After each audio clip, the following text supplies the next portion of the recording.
বৰিপাৰাস্থিত সাৰেগামাপাৰ 17তম বাৰ্ষিক সাংস্কৃতিক অনুষ্ঠান 2026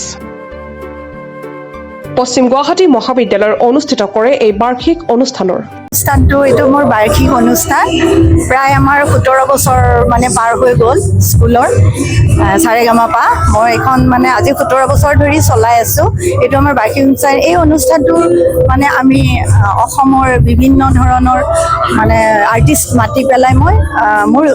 স্কুলৰ মানে ছাত্ৰ ছাত্ৰীবিলাকক মই উৎসাহ জনাওঁ যাতে সিহঁতে উৎসাহ পাই আগবাঢ়ি যাব পাৰে আৰু মোৰ এইটো মোৰ বহুত আশা আছিলে বহুত বছৰৰ পৰা মোৰ বহুত আশা আছিল যে মই স্কুলখন মানে সৰু সৰু ল'ৰা ছোৱালীক মই ধুনীয়াকৈ সংগীতত মানে সংগীত যাত্ৰাখনত মই লৈ যাব পাৰোঁ। এই অনুষ্ঠানত উপস্থিত থাকে কৃষ্ণা দেৱী, মৃণাল কান্তি মেধি, পশ্চিম গুৱাহাটী অধ্যক্ষ কেইবাজনো ব্যক্তি উপস্থিত থাকে। মৃণাল কান্তি মেধি প্ৰসংগ জুবিন গাৰ্গ 38,000 কেইবাটাও ভাষাত গীত গাইছিল আমাৰ প্ৰাণৰ শিল্পী জুবিন গাৰ্গে। এজন শিল্পীয়ে 38,000 গীত গাইছিল তেনে ক্ষেত্ৰত বিশ্ব অভিলেখ হ'ব লাগে এই দাবী মৃণাল কান্তি মেধিৰ। বাৰ্ষিক সাংস্কৃতিক অনুষ্ঠান মন্তব্য কৰে মৃণাল কান্তি মেধিয়ে। মহানগৰ আগশাৰীৰ এখন ক্লাছিকেল মানে গানৰ ক্লাছিকেল মিউজিকৰ স্কুল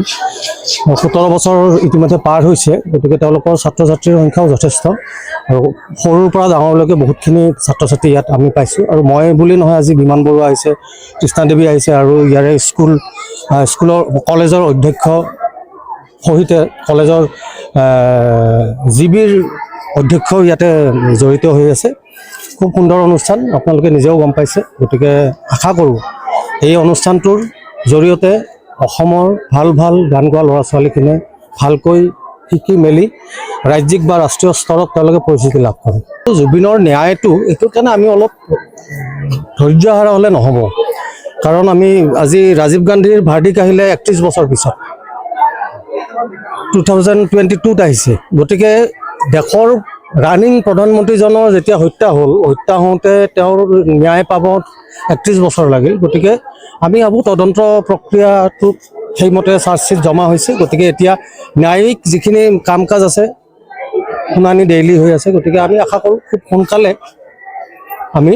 এটা উচিত বিচাৰ পাম আৰু আমি ভাবোঁ ইয়াত যিখিনি দোষী আছে তেওঁলোক হাৰি যাব নালাগে আৰু যদি কোনোবা নিৰ্দোষী আছে তেওঁলোকো কিন্তু হাৰি যোৱা উচিত। নিৰ্দোষীখিনি বাহিৰ হ'ব লাগে কিন্তু দোষীখিনি শাস্তি পাবই লাগিব এইটো আমাৰ দাবী বুলি নহয় এইটো অসমীয়া মানুহৰ এইটো আৱেগ এটা। এৰেঙা হৈছে বিহুৰ পৰিৱেশ বহুতে অনুষ্ঠানে পতা নাই আৰু বহুতে অনুষ্ঠান পাতিলেও জুবিনৰ নামত শ্ৰদ্ধাঞ্জলি অনুষ্ঠান পাতিছে গতিকে সেইটো প্ৰভাৱ পৰিব এইটো অসমীয়া জনজীৱনত এটা দীঘলীয়া প্ৰভাৱ থাকি যাব। জুবিন শূন্য এই বস্তুটো বহাগটো কাৰণ একোটা ডেকা ল'ৰাক দেখা পাওঁ জুবিনৰ মানে ক'ৰবাত প্ৰগ্ৰেম থকা বুলি বাইহাটা চাৰিআলিয়ে হওক বকোৱে হওক ছয়গাঁও হওক গৈ হাজিৰ হৈ যায় গতিকে এই প্ৰজন্মটো তাৰমানে তেওঁলোক একদম নিৰাশ হৈ গৈছে আৰু বহুতে নেকি এইবাৰ শুনা মতে বহুতে ভোট দিনো কি কৰিম গতিকে ভোট দিবলৈও নগ'ল গতিকে এটা প্ৰজন্ম থাকিব কিন্তু আমি ভাবোঁ কি যে সেই প্ৰজন্মৰ মানুহখিনিয়ে জুবিনৰ যিখিনি আধৰুৱা কাম কাজ আছিল জুবিনৰ যিটো আৰ্হি বা আদৰ্শক সেই আৰ্হিৰে আগবঢ়াই লৈ যাব লাগিব। জুবিনে সদায় কৈছিল চ' মাষ্ট গো অন কামবিলাক সদায় চলি থাকিব লাগিব গতিকে এই শূন্যতাটো অহাটো কিন্তু এইটো ভাবোঁ যে সেইটো জুবিনৰ ক্ষেত্ৰত এটা ন্যায় নহ'ব। জুবিনে যিটো বিচাৰিছিল সমাজখনে কাম কৰি যাওক শিল্পকৰ্মৰ মানুহখিনিয়ে কাম কৰি যাওক এই কামখিনি কিন্তু নতুন প্ৰজন্মই কিন্তু চলাই নিব লাগিব আগুৱাই নিব লাগিব। একচুৱেলি এই অনুষ্ঠানটো আমাৰ আজি 17তম বাৰ্ষিক অনুষ্ঠান। এই মিউজিক স্কুলখন সাৰেগামাপা মিউজিক স্কুল এখন বৰিপাৰাত অনুষ্ঠিত মানে তাত আমি মিউজিক স্কুলখন কৰোঁ আৰু এই স্কুলখনৰ আমাৰ প্ৰিন্সিপাল হ'ল মোৰ মা গীতুৰাণী কলিতা তেখেতে স্কুলখনৰ প্ৰিন্সিপাল আৰু লগতে আমাৰ যিখিনি অভিভাৱক আছে আৰু লগতে ছাত্ৰ ছাত্ৰী আমি সকলোৱে মিলি এই বাৰ্ষিক অনুষ্ঠানখন প্ৰায় প্ৰত্যেকটো বৰ্ষতে পাতিবলৈ চেষ্টা কৰোঁ। আজি খুব ভাল লাগিছে। আজি আমাৰ মাজত বহুত বিশিষ্ট ব্যক্তি আছে আপোনালোকে গমেই পাইছে তৃষ্ণা বা আছে, মৃণাল ছাৰ আছে, বিমান দা আছে, আমাৰ পশ্চিম গুৱাহাটী মহাবিদ্যালয়ৰ অধ্যক্ষ আৰু জিবি প্ৰেচিডেণ্ট আছে তেওঁলোক আৰু মই এই চেগতে পশ্চিম গুৱাহাটী মহাবিদ্যালয়কো ধন্যবাদ দিব বিচাৰিম আমাৰ লগত সহযোগ কৰাৰ কাৰণে আৰু গোটেইখিনি যিসকলে আমাক সহযোগ কৰিছে আজি এই অনুষ্ঠানটো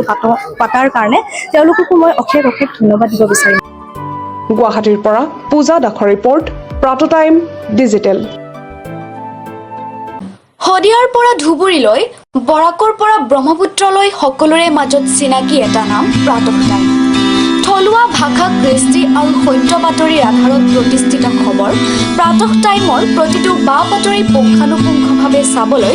Facebook, YouTube, website, Twitter, Instagram আৰু ব্লগাৰ পেজত লাইক আৰু ফ'ল' কৰক।